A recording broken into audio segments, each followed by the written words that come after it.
Assalamualaikum warahmatullahi wabarakatuh.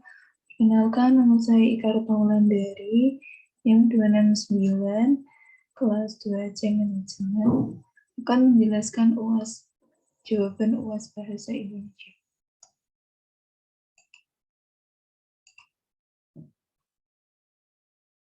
Soal yang pertama, jelaskan pola bentuk gabungan terikat. Tulislah kembali bentuk gabungan terikat berikut ini. A. Adi plus kuasa. Yang benar adalah adi kuasa tanpa spasi. B. Catur plus tunggal. Yang benar adalah catur tunggal tanpa spasi. C. Dwi plus warna. Yang benar adalah dwi warna tanpa spasi. D. Ekstra plus kulikuler. Yang benar adalah ekstrakurikuler tanpa spasi. E. Kontra plus revolusi. Yang benar adalah kontra revolusi tanpa spasi. F. Purna plus wirawan. Yang benar adalah purna wirawan tanpa spasi. G. Sabta plus krida. Yang benar adalah sabta krida tanpa spasi. F. Sub plus bagian. Yang benar adalah sub bagian tanpa spasi. Itu semua bentuk gabungan terikat kata dasar yang ditulis dengan kata yang mengikutinya atau tanpa spasi.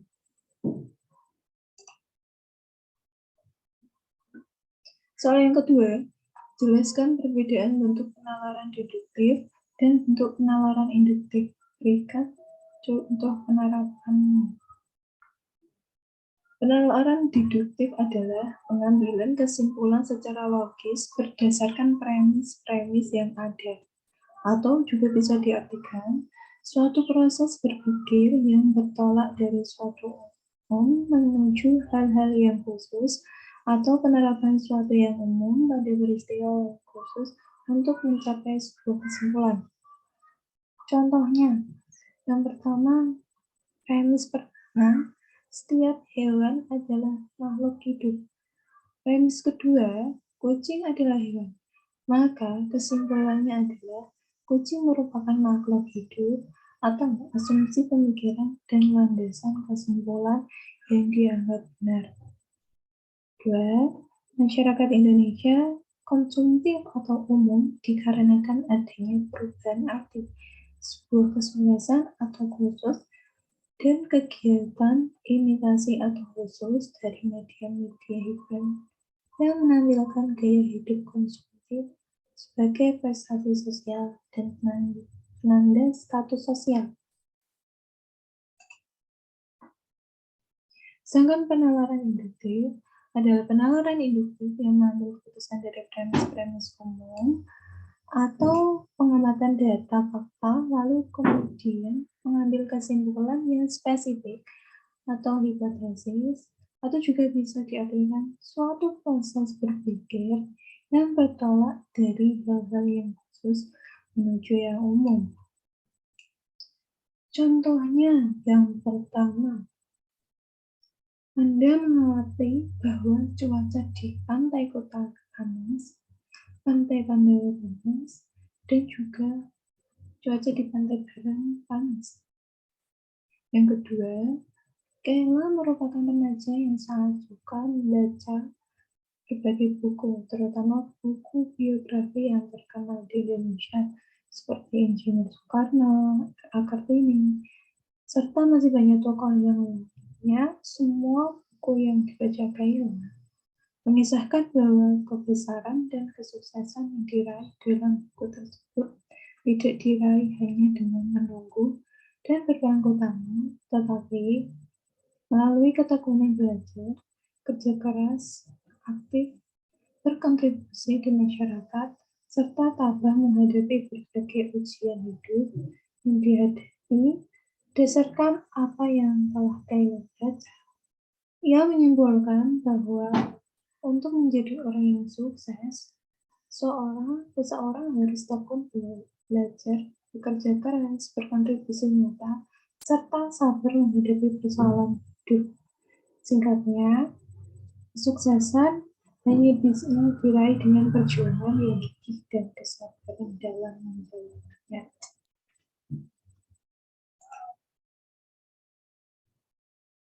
Soal yang ketiga, jelaskan dan berikan contoh transkripsi dan transliterasi. Berikan contoh penerapan. Transkripsi adalah pengalihan tuturan yang berwujud bunyi ke dalam bentuk tulisan dan penulisan kata kalimat atau teks dengan menggunakan lambang bunyi. Contohnya, transkripsi sastra lisan seperti cerita rakyat dan semula berupa sastra lisan ditranskripsi untuk melestarikan nilai kearifan lokal yang selama ini hanya diketahui oleh para orang tua generasi muda sebagai pewaris budaya dapat mempelajari nilai kearifan lokal tersebut dengan membaca hasil transkripsi cerita-cerita rakyat tersebut. Sedangkan transliterasi adalah penyalinan dengan penggantian huruf dari abjad yang ke-1 ke abjad yang lain seperti dari huruf Arab ke kalimat Latin agar dapat dibaca dan dipahami oleh siapapun. Contohnya, transliterasi huruf Arab Ba dilambangkan huruf Latin B, dibaca B, atau Ta dilambangkan dengan huruf Latin T, dibaca T, atau Ra dilambangkan dengan huruf F, dibaca ER.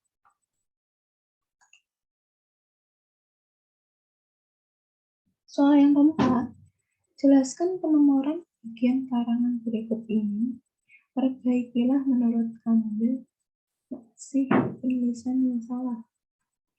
Soalnya A. Program usaha. Yang ke-1, tahap persiapan program. 1.1.1 penerimaan warga belajar. 1.2 pemilihan penyelenggara. 1.3 pemilihan ketua usaha. 1.3.1 musyawarah. 1.3.2 ditunjuk. Yang benar adalah A. Program usaha. 1. Persahapan nilai program. 1.1 tanpa titik penerimaan warga belajar. 1.2 tanpa titik pemilihan penyelenggara. 1.3 tanpa titik pemilihan ketua kejar usaha. 1.31 musyawarah. 1.3.2 tanpa titik ditunjuk. Ini yang benarnya. Tanda titik dibagi di belakang angka atau huruf dalam suatu bagian besar atau daftar penomoran.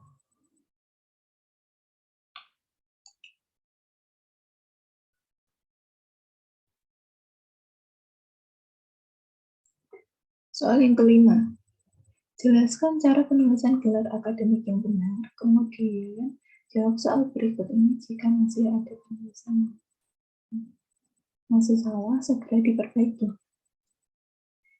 A. Bayu Maharani S.S. B. R.M. Pratama, M.N. C. Dr. Irfai Fatur Rahman, SPD, MPD. D. Dr. Andes Muhammad Kanzanuddin, MPD. E. Profesor Dr. Ahmad Ulinga, MPD. Berikut ini ada 7 penulisan gelar. Pada dasarnya ada beberapa cara penulisan untuk gelar yang harus diketahui. Yang pertama, cara penulisan gelar umumnya bisa di depan atau di belakang. Contoh, Naijen, Tito Soeparto, S, P, D-nya kecil, setiap Yang kedua, setiap singkatan gelar harus diawali dengan kapital dan akhir titik, kecuali untuk gelar profesi tertentu seperti dokter atau DR titik. Yang ketiga, koma digunakan setelah penulisan nama penyandang dan dilanjutkan dengan singkatan gelar. Contoh, Wira Lesmana, S titik F titik.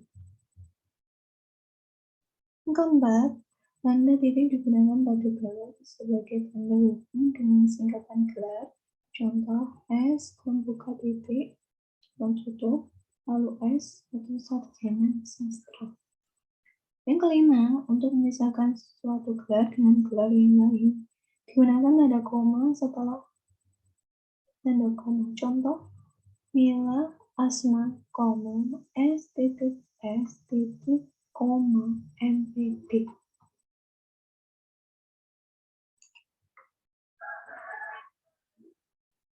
Perbaikan penulisan gelar. A. Hayu Maharani S titik S. Yang benar adalah Hayu Maharani, S titik S titik. B. R titik M titik Pratama, M titik M. Yang benar adalah R titik M titik Pratama, M titik M titik. C. Dr. Irfai Fatur Rahman SPD MPD. Yang benar adalah Dr. titik Irfai Fatur Rahman, S titik B, D-nya kecil, titik, lalu koma, lalu M titik, B besar, D kecil, lalu titik. Yang D, Dr. Terambus Muhammad Kanzanuddin FPD. Yang benar adalah DR titik, lalu DRS titik, Muhammad Kanzanuddin, lalu M titik, B besar, D-nya kecil, lalu titik. Yang E, Profesor Dr. Ahmad Ulin Nuha MPD.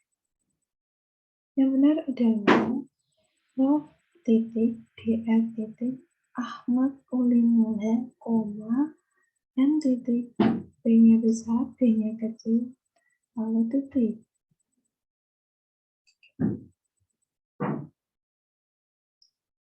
Yang nomor 6 itu soal ke-6.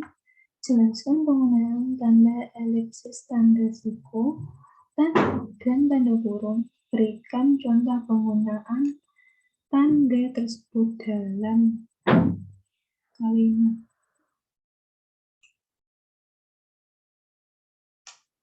Menurut Kamus Besar Bahasa Indonesia atau KBBI, elipsis adalah tanda berupa titik tiga yang diapit spasi atau kurung buka, titik tiga, lalu kurung tutup, koma, menggambarkan kalimat yang terputus-putus atau menunjukkan bahwa dalam suatu ketika ada bagian dialog.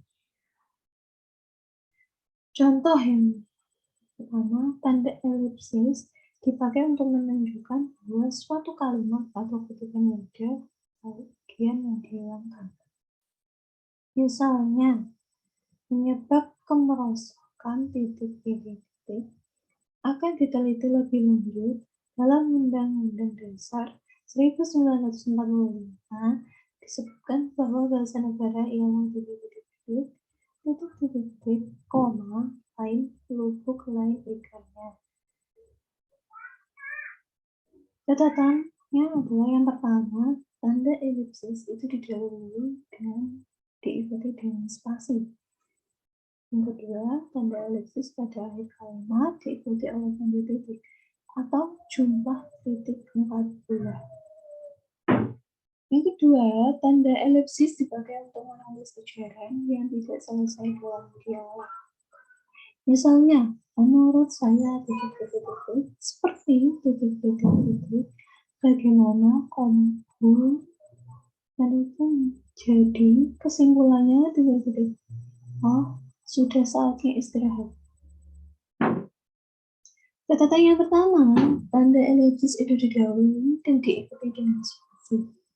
Dan yang kedua, tanda elipsis pada akhir kalimat diikuti oleh tanda titik jumlah titik 4 buah.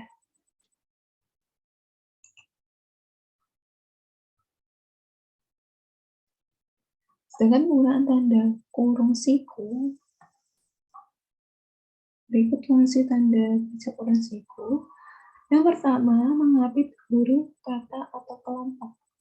Tanda kurung siku digunakan untuk mengapit huruf, kata, atau kelompok kata sebagai koreksi atau tambahan pada kalimat yang ditulis orang lain. Tanda itu menyatakan bahwa kesalahan atau kekurangan itu memang terdapat di dalam naskah asli. Contohnya, utama, mahasiswa juga wajib berperan dalam pemberdayaan A-nya kurung siku, kurung buka siku, lalu ada tulisan A, lalu kurung tutup siku. Masyarakat secara berintegritas. Yang kedua, dalam jurnal tulis Kim Kuchak terdapat kesalahan dalam logika penulisan. S-nya di dalam kurung siku. Yang kedua, mengapit keterangan. Tanda kurung siku digunakan untuk mengapit keterangan dalam kalimat penjelas yang sudah bertanda kurung. Contohnya, persamaan dari metode pembelajaran itu, kurung buka perbedaannya, lalu kurung siku. Lihat halaman 20 sampai 23.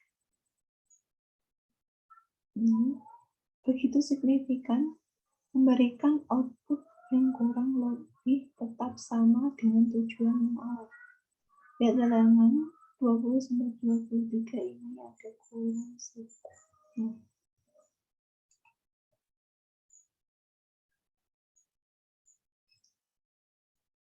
Tanda kurung. Tanda kurung mengapit tambahan keterangan atau penjelasan. Contohnya, para mahasiswa sibuk mempersiapkan PKL. Program kreativitas mahasiswa tahun ini. Program kreativitas mahasiswa ini di dalam tanda kurung. Yang kedua, bagian perencanaan sudah selesai menyusun dik atau daftar isian kegiatan ini terdapat di tanda kurung kantor itu. Yang 7, jelaskan 3 cara penalaran induktif meliputi generalisasi, analogi, dan hubungan spesial atau kausal. Telah penjelasan satu persatu serta disertai contoh. Yang pertama, generalisasi adalah proses penalaran yang bertolak dari fenomena khusus menuju kesimpulan umum. Atau generalisasi merupakan pernyataan yang berlaku umum untuk semua atau sebagian besar gejala yang diamati. Contoh, buah mangga berwarna hijau dan rasanya manis. Buah mangga jambu biji berwarna hijau dan rasanya manis.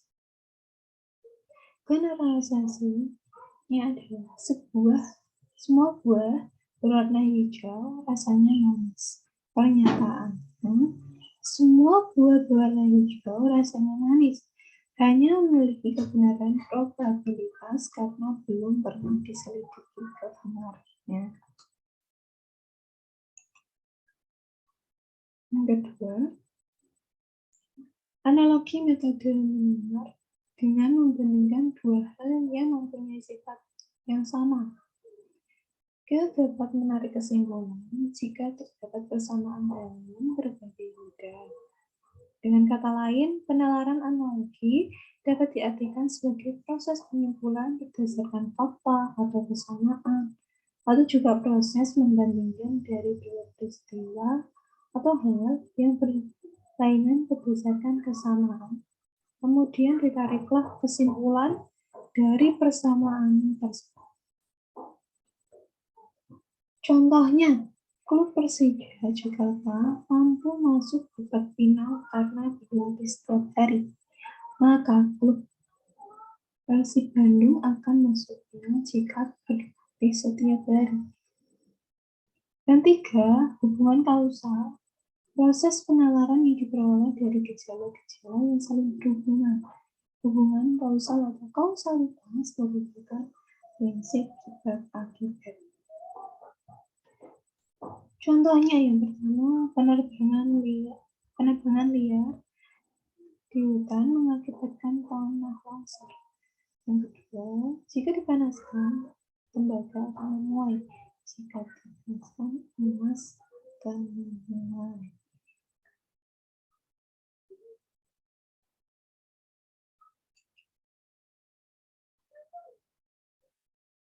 Soal kedua, jelaskan yang dimaksud dengan silogisme. Berikan contoh silogisme. Silogisme merupakan cara menarik kesimpulan secara deduktif, yakni dari premis-premis umum atau mayor dan khusus atau minor. Silogisme juga disebut sebagai penyimpulan tidak langsung karena konklusi diambil dari dua permasalahan yang dihubungkan dengan cara tertentu. Perhatikan contoh sederhana ini. Premis mayor. Jika hujan, saya naik becak. Dengan premis minor, sekarang hujan. Kesimpulannya, saya naik becak. Silogisme dibagi menjadi 3, yaitu silogisme kategorial, silogisme hipotesis, dan silogisme alternatif. Yang pertama, silogisme kategorial. Silogisme kategorial disusun berdasarkan klasifikasi premis dan kesimpulan yang kategoris. Premis yang mengandung predikat dalam kesimpulan disebut premis mayor, sedangkan premis yang mengandung subjek dalam kesimpulan disebut premis minor. Contoh silogisme kategorial mayor, semua mahasiswa adalah lulusan SMK. Minor, lulus Tommy adalah mahasiswa. Kesimpulannya adalah lulus Tommy lulusan MA.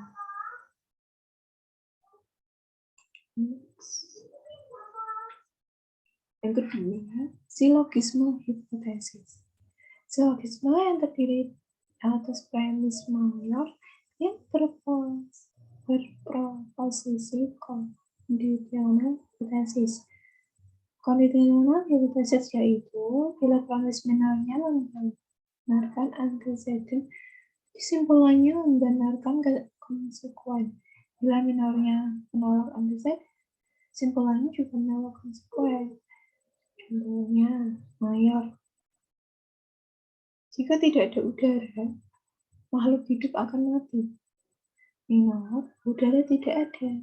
Kesimpulannya, maka jadi makhluk hidup akan mati. Yang ketiga, antara silogisme alternatif. Silogisme yang terdiri atas premis mayor berupa proposisi alternatif. Proposisi alternatif yaitu bila premis minornya membenarkan salah satu alternatifnya, kesimpulannya akan menolak alternatif yang lain. Contohnya, mayor, Rizal berada di Lenteng Agung atau Depok. Minor, Rizal berada di Lenteng Agung.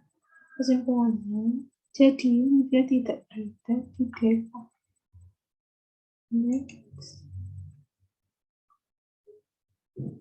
Soal yang ke-9, apa yang dimaksud dengan konjungsi? Sebutkan jenis konjungsi dan berikan contoh penerapan konjungsi. Konjungsi atau kata hubung adalah kata tugas yang berfungsinya menghubungkan antar klausa, antar kalimat, dan antar kata. Kata penghubung antar klausa biasanya terletak di tengah-tengah kalimat, sedangkan kata penghubung antar kalimat di awal kalimat, setelah tanda titik, tanda tanya, dan tanda seru. Adapun kata penghubung antara paragraf letaknya di awal paragraf.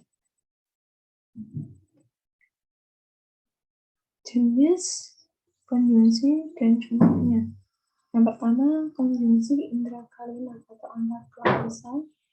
Konjungsi antarkalimat adalah konjungsi yang menghubungkan antar klausa induk dan klausa anak.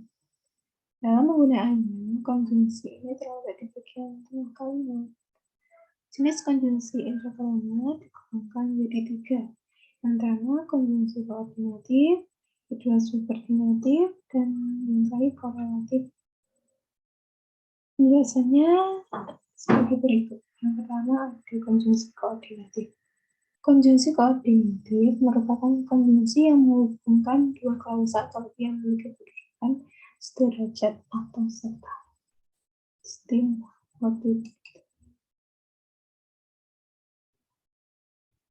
Sedangkan konjungsi koordinatif adalah konjungsi yang menyambungkan antara dua klausa atau beberapa klausa, tetapi memiliki sintaksis yang sama.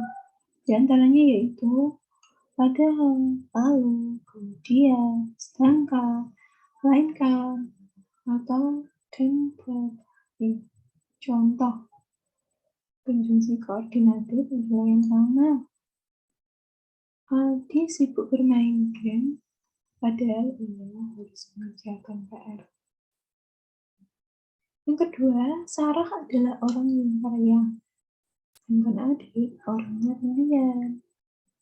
Ketiga, kakak masak nasi lalu menyukai mawar.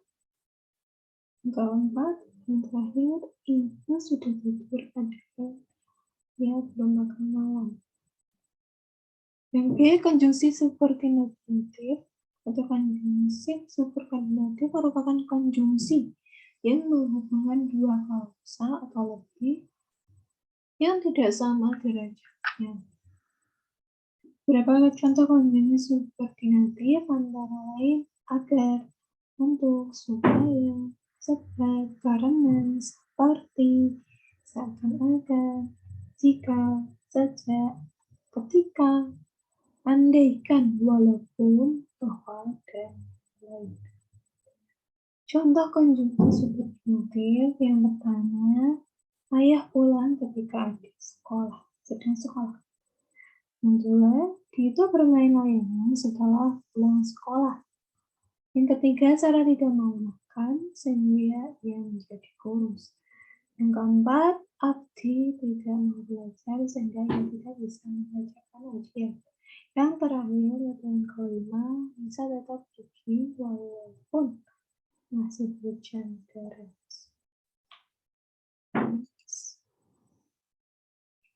C. Konjungsi korelatif atau konjungsi korelatif merupakan konjungsi yang menghubungkan dua kata yang setara, baik kata bahasa atau klausa ataupun kalimat.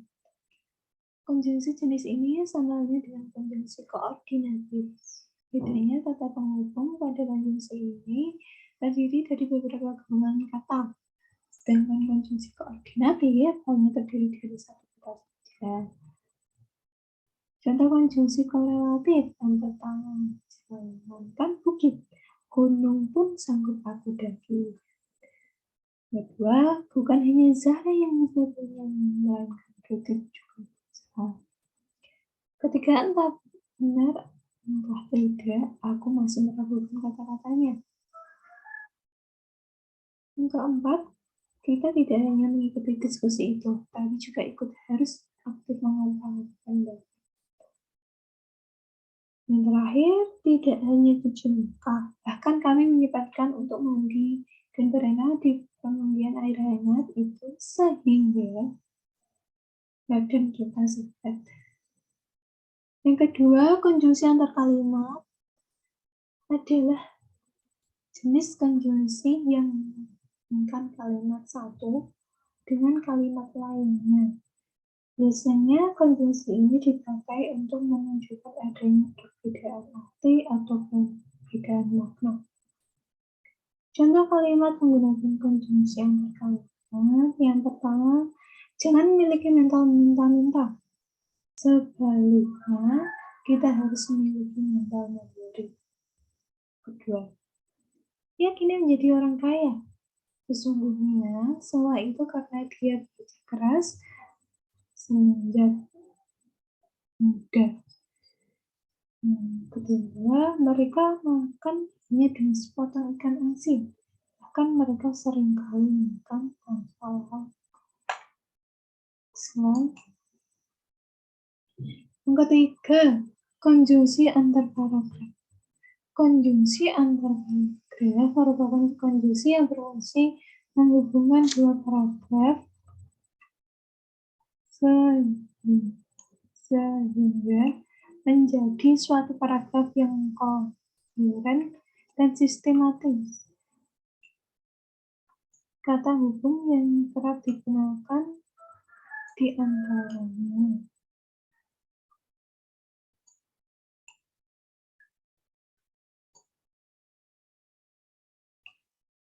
terlebih lagi, di samping, oleh karena itu, berdasarkan, jadi. Contoh konjungsi antar paragraf. Yang pertama, rindu adalah anak yang terhiang sejak kecil. Dia sangat senang bermain-main bersama ayah dan ibunya. Walaupun anak tunggal, rindu tidak pernah manja. Dia selalu membantu pekerjaan ibu tanpa diminta. Akan tetapi, sekarang semua tinggal kenangan. Semua kebahagiaan itu sudah terbit dari kecelakaan penyebab itu. Yang kedua, terlebih lagi, bukan hanya ayahnya yang pergi, tapi juga ibunya. Hanya rindu yang bisa diselamatkan. Beruntung rindu dapat dikeluarkan dari mobil itu. Beruntung rindu dapat dikeluarkan dari mobil sebelum mobil itu meledak. Yang terakhir, dasarnya kita warga, mobil-mobil oleng dan jatuh ke jurang. Warga yang melihat segera menolong, akan tetapi posisi ayah dan ibu rindu betul-betul dievakuasi. Contoh konjungsi antar paragraf ini, clue-nya ada di sini, kata hubung. Slide. Yang terakhir, soal yang ke-10, wacana terbagi menjadi 5, yakni wacana narasi, deskripsi, eksposisi, argumentasi, persuasi. Jelaskan ciri dan perbedaan tiap wacana tersebut, serta berikan contohnya. Yang pertama, wacana narasi adalah merupakan jenis wacana yang berisi berita. Wacana ini menceritakan sebuah kejadian secara runtutan berdasarkan waktu kejadian. Bisa juga tidak berurutan, tetapi alurnya ke sana kemari. Narasi dibangun oleh sebuah alur cerita. Alur ini tidak akan menarik jika tidak ada konflik. Selain alur cerita, konflik dan susunan kronologis. Ciri-ciri narasi lebih lengkap diungkapkan oleh Atar Resmi 2003 sebagai berikut. Pertama, berupa cerita tentang peristiwa atau pengalaman yang lulus. Yang kedua, kejadian atau peristiwa yang disampaikan berupa peristiwa yang benar-benar terjadi, dapat berupa semata-mata imajinasi atau gabungan keduanya.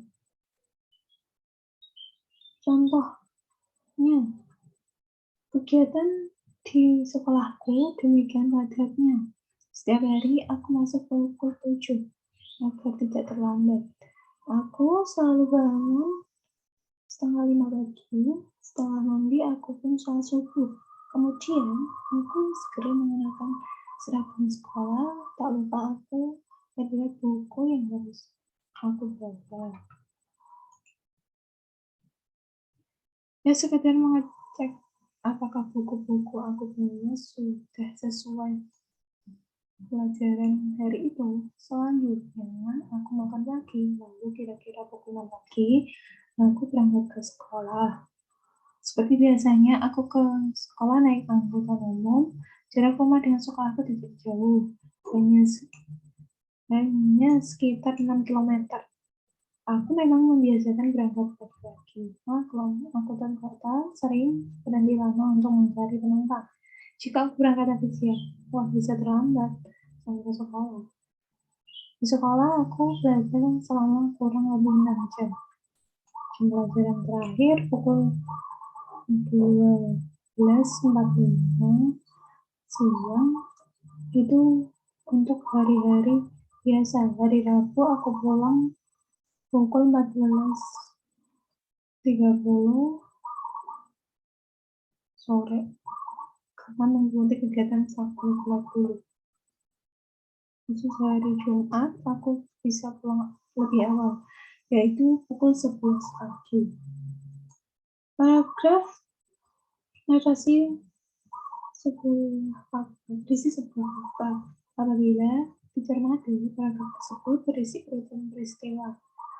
Bangun pukul setengah 5 pagi, mandi, sholat subuh berpapasan, mengecek buku, makan pagi, berangkat ke sekolah, belajar di sekolah, pulang sekolah. Rangkaian peristiwa tersebut dialami oleh tokoh. Aku mengalami konflik dengan dirinya sendiri, yaitu kebiasaannya setiap hari. Yang kedua, wacana deskripsi, yaitu jenis wacana yang ditunjukkan kepada penerima. Pesan agar dapat membentuk suatu citra atau imajinasi tentang suatu hal. Karangan ini berisi gambaran mengenai suatu hal atau keadaan, sehingga pembaca seolah-olah melihat, dengar, dan merasakan tersebut. Misalnya, wacana ini hanya digunakan dalam katalog penjualan dan data komersial.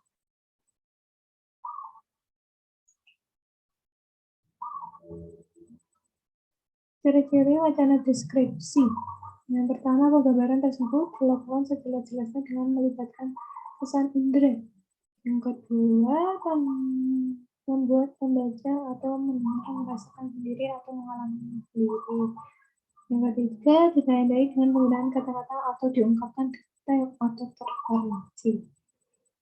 Keempat, gunakan kata-kata yang bersifat evaluatif dan terlalu abstrak. Dan terakhir, atau kalimat umumnya menggunakan kata-kata bersifat objektif atau menggambarkan sesuatu. Contohnya, SMA Negeri 1 Kota Sukabumi merupakan SMA terkenal di Kota Sukabumi.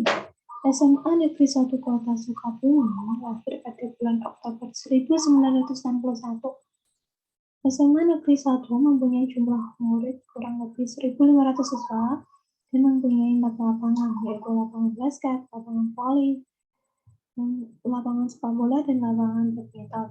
Luas Mansa kurang lebih 3 hektar dan memiliki 37 kelas serta 71 guru mata pelajaran. Semansa juga memiliki kambing yang begitu banyak. Ketika istilah tersebut, di Semansa sangatlah ramai hingga siswa-siswa pun harus berdesak-desakan untuk membeli makanan.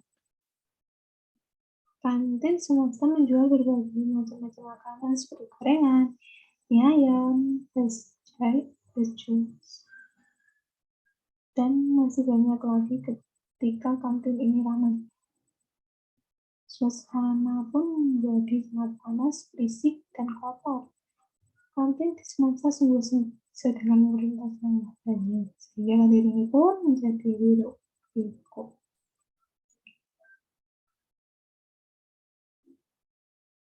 Ketiga, wacana eksposisi. Wacana eksposisi merupakan jenis wacana untuk menerangkan suatu hal kepada penerima atau pembaca agar bersangkutan untuk memahaminya. Dalam wacana ini diperlukan proses berpikir. Wacana ini digunakan untuk menjawab pertanyaan, bagaimana karena mengganggu proses atau prosedur suatu aktivitas. Bacanya ini berisik ditulis dengan tujuan untuk menjelaskan atau memberikan pengertian dengan gaya tulisan yang singkat, akurat, dan padat. Ciri-cirinya adalah yang pertama, data faktual, yang kedua analisis atau suatu penafsiran yang objektif terhadap seperangkat fakta. Yang ketiga, mungkin sekali berupa fakta tentang seseorang yang berpegang kepada suatu pendirian yang khusus, asalkan tujuan utamanya untuk memberikan informasi agar karangan eksposisi itu jelas. Seringkali disertakan gambar, pena, peta, dan angka. Contohnya, vitamin A terdapat dalam mentega, ikan, buah-buah, dan warna kuning, dan sayur-sayuran. Diet yang rendah vitamin A dapat menyebabkan desentrasi yang menurunkan terhadap infeksi, nafsu makan yang menurun, dan perencanaan makan yang tidak sempurna. Rata-rata dapat menyebabkan lainnya. Pada kulit, kekurangan vitamin A menyebabkan timbulnya bintik putih atau penonjolan pada lengan, bahu, dan tungkai dengan ukuran yang berbeda-beda yang mengelilingi folikel. Biasanya mulai pada bagian depan dan di samping lengan atas, kemudian menyebar ke bagian lengan, tungkai, bahu, perut, dan akhirnya bila sampai berlalu-lalu dapat menjalar ke muka. Penonjolan ini keras, kering, warnanya lebih pada kulit. Kekurangan vitamin A menyebabkan timbulnya bintik-bintik atau penonjolan pada lengan, bahu, dan tungkai dengan ukuran yang berbeda yang mengelilingi folikel. Biasanya mulai pada bagian depan dan samping lengan atas, kemudian menyebar ke bagian lengan, tungkai, bahu, perut, dan akhirnya pada muka. Penonjolan ini keras sekali, warnanya lebih gelap, sekitar tengahnya terasa tajam, di muka menyerupai jerawat, dan kulit muka kering sekali. Kelebihan vitamin A juga memberi gejala yang tidak dihindari orang. Dilaporkan terjadi pada anak-anak yang orang tuanya memberikan terlalu banyak vitamin A. Gejala-gejala kelebihan vitamin A, rambut menjadi rontok, juga alis mata. Rambut yang ditinggal menjadi kasar dan kering. Bibir pecah-pecah, pigmentasi, dan gejala pada kulit. Pada orang dewasa, gejalanya seperti sakit-sakit pada sendi tulang, pembentukan sisi-sisi pada kulit, korut-korut pada pinggir mulut dan lubang hidung. Rambut rontok dan yang ketinggalan pun menjadi kasar dan kering, serta pigmentasi pada kulit muka dan leher. Bila dibiarkan berlarut-larut akan menimbulkan gejala-gejala seperti lelah, nyeri otot, nafsu makan menurun, sakit kepala, dan penurunan berat badan. Dengan menghentikan vitamin A dalam beberapa minggu ini, gejala ini akan hilang. Yang keempat, wacana argumentasi. Wacana argumentasi adalah suatu jenis wacana yang berisi pendapat, sikap, atau penilaian terhadap hal yang disertai dengan alasan, bukti-bukti, dan pernyataan-pernyataan logis. Ciri-ciri wacana argumentasi. Yang A, ada pertanyaan, ide, atau pendapat yang dikemukakan penulisnya. Yang B, ada alasan, data, atau fakta yang mendukung. Yang C, atau yang terakhir, pembenaran berdasarkan data dan fakta yang disampaikan. Data dan fakta digunakan untuk menyusun wacana atau paragraf argumentasi dapat diperoleh melalui wacana, angket, observasi, penelitian lapangan, dan penelitian kepustakaan. Pada paragraf atau karangan perlu disajikan kesimpulan. Contoh wacana argumentasi, metode bola dengan dada dan kaki dapat dilakukan dengan sempurna, dengan kaki kanan dan kiri tepat arah dan pas. Sundulan kepala sering membiasakan kiper mengambil bola dari kakinya. Laporan bolanya tepat dan terarah. Dan meledak lain bola jempolnya. Analisis datanya adalah dari data tersebut dikatakan wacana argumentasi sebab mempengaruhi pembaca dapat menerima wawasan berdasarkan data yang disajikan. Slide. Wacana persuasi. Wacana persuasi adalah bentuk karangan yang bertujuan meyakinkan seseorang, baik pembaca maupun pendengar, akan melakukan sesuatu yang dihendaki penulis. Salah satu paragraf persuasi yang dikenal secara umum adalah propaganda yang dilakukan sebagai badan, lembaga, atau perorangan. Isi paragraf mempromosikan sesuatu dengan cara mempengaruhi atau mengajak pembaca. Paragraf persuasi banyak dipakai dalam penulisan iklan, terutama majalah, koran. Ciri-ciri wacana persuasi yang pertama berisi data dan fakta. Yang kedua, meyakinkan membaca. Kedua, berisi kata ajakan.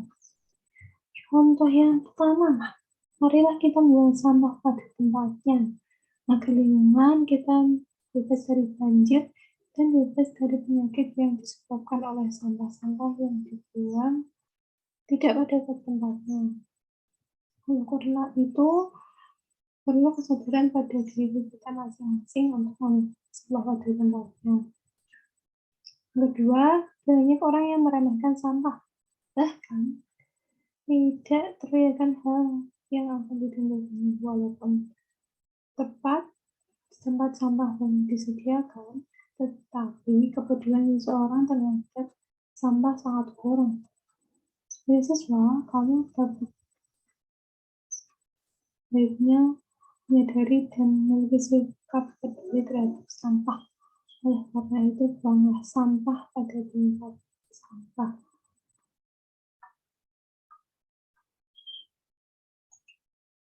Terima kasih.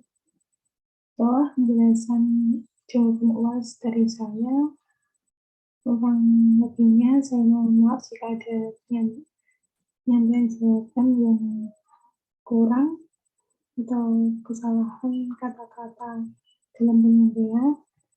Akhir kata, wassalamualaikum warahmatullahi wabarakatuh.